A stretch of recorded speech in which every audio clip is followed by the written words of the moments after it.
Good morning children, welcome to your EVS class.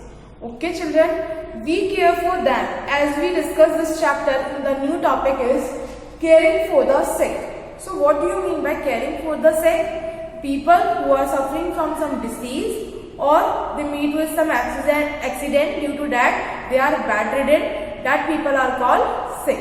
Or from some normal disease or from some normal virus, those people are called sick. Or we can also say ill. So, how we can care for the sick? Do not disturb them. We should not disturb that person who already suffers from some disease or from some problem, because it irritates that person and it makes them angry also. So we should not make them disturb. Like आप अगर कोई work कर रहे हैं और आपको कोई disturb करे, you feel bad ना? Same as अगर आपको चोट लग जाए और आपको आकर के कोई फिर भी परेशान करता रहे, so you feel very bad. Like that, you have not to disturb the person who are suffering from some disease, who are sick or who are ill. Keep their bags and utensils clean. Okay children, tell me one thing. You like dirty place or you like a clean place? Of course, you like clean place. So you should keep the bags of patient and utensils of patient clean. So कोई भी germs contact में ना आए, hygiene maintain रहे. So we should keep their bags and utensils clean and उनको कोई infection ना हो. Take care of medicines and food. We should take care of their medicines and food. We should give them medicines and food on the time as prescribed by the doctor. Love and care. We should give them love, care, affection as more as we can. Why? Because that time person is feeling very bad due to his condition. So we should give them more love, our special care. Do not blow horn near hospital. We should not blow horn near hospital. As I told you in the road signs also. Why? Because it makes their health more bad and also they feel irritating because of the horn. When we blow horn, the noise blow from the horn, they feel irritated and it disturbs their sleeping pattern, it disturbs their health. So we should caring for the sick. Public property. So public property, while listening the word public, what comes in your mind first? Of course, the public you see at the road, you see at the parks, you see at the temples and so many other places. So public property is that property which is meant for everyone else. Things owned by a person is private property. So what is the difference between private property and public property? Private property is owned by you only, is owned by any individual person, owned by his or her. That is called the private property. Like आपने कोई book Lee, it's your, the right is only yours. It's your private property.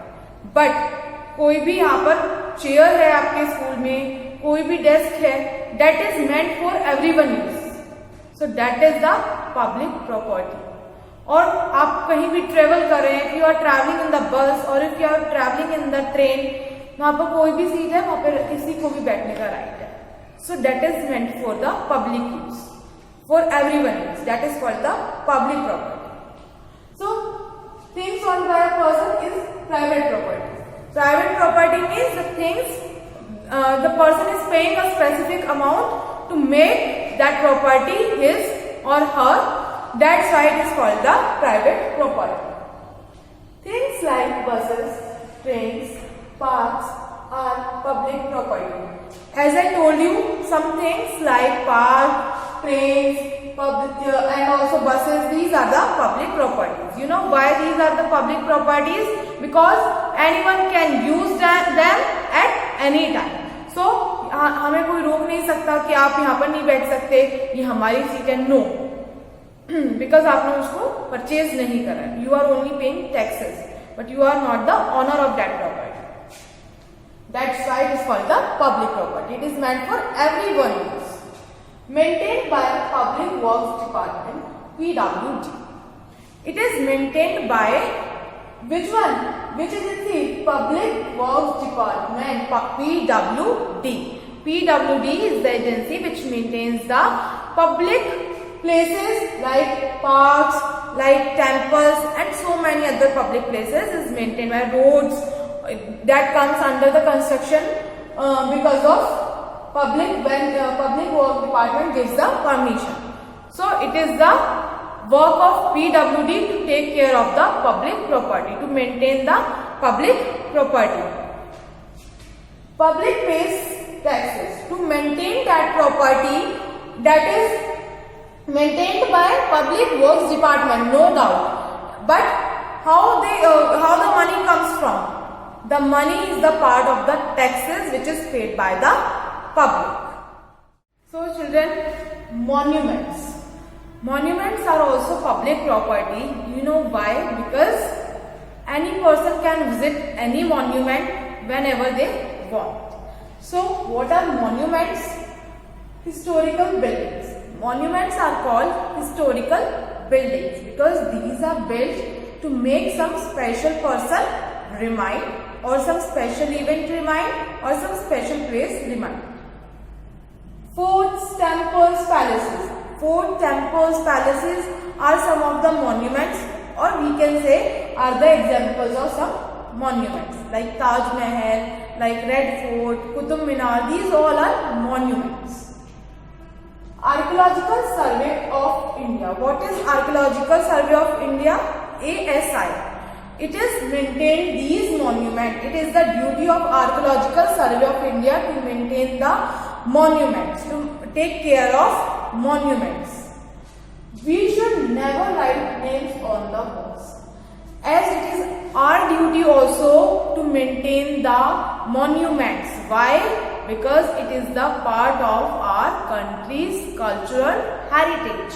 So we should never write names on the walls. We should not damage the walls. We should not touch the engravings on the wall, and we should not litter that place. We should not spit on the wall. That is our duty. Now I am going to tell you an interesting fact about monuments.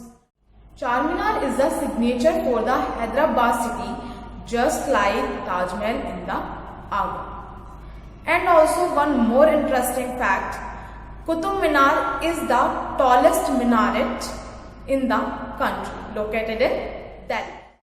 Rest of the topics we discussed in our next class.